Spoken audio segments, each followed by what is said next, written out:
Former UFC middleweight champion Sean Strickland is currently facing a challenging period in his career. After losing the title fight to Dricus Du Plessis at UFC 312 in February and undergoing surgery for injuries, it wasn't that loss that made headlines. Known for his bold and outspoken personality, Strickland doesn't shy away from taking shots at anyone, whether it's Donald Trump or his rival Khamzat Chimaev. In recent months, however, Sean Strickland has been making news for a different reason. At the Tuff-N-Uff 145 event in Las Vegas, he was supporting his teammate Miles Hunsinger during a bout against Luis Hernandez. During the fight, Hernandez directed verbal taunts and gestures at the former UFC champion, which escalated tensions after Hernandez submitted Strickland's teammate. In response, Tarzan, alongside Chris Curtis, rushed into the cage. While Curtis just got up in Hernandez's face, an irate Strickland delivered several punches to Hernandez. Footage of the incident shows Sean Strickland landing strikes on Hernandez, leading the Nevada State Athletic Commission to suspend him indefinitely. With the disciplinary hearing still pending, Sean's future in the sport remains uncertain. That said, a comeback by the end of the year doesn't seem out of reach. In a recent interview with Bruce Buffer's YouTube channel, Sean Strickland's manager Jason House addressed questions about his return, so he'll be back in 4 months.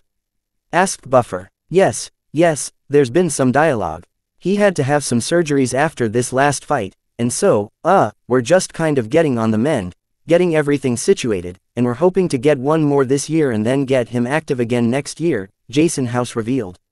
Beyond that, Jason House revealed little else, noting that the suspension, for now, would only limit him from doing things like cornering and things that he would have to apply for a license for.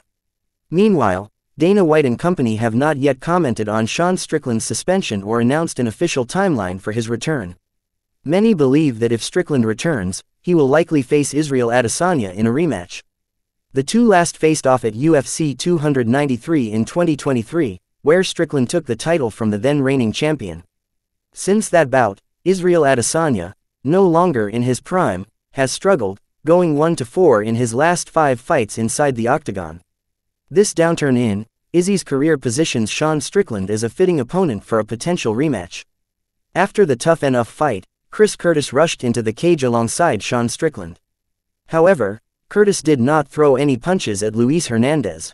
In fact, he even stepped in to protect Hernandez from some of Strickland's blows, which Hernandez took to the face. The incident has since drawn the attention of the Nevada State Athletic Commission, which included Curtis in the suspension.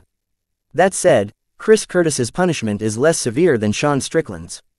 While Strickland grabbed Hernandez by the neck to speak, his anger ultimately worked against him. Strickland has had several clashes before, once even with Dricus Du Plessis while watching UFC 296. Reportedly, Tarzan also pointed a gun at passersby in some instances. Following this latest altercation, the commission took notice.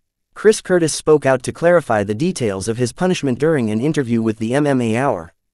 The middleweight star said, "I ended up paying a decent little penny for it, got a fine, Sean got some other stuff, which I'll let him tell people about that at some point, I'm not going to out his personal business. But I got an interesting fine, I'm not barred from cornering, mine was a bit different from Sean's. I'm fine, they just got me with a nice little fine."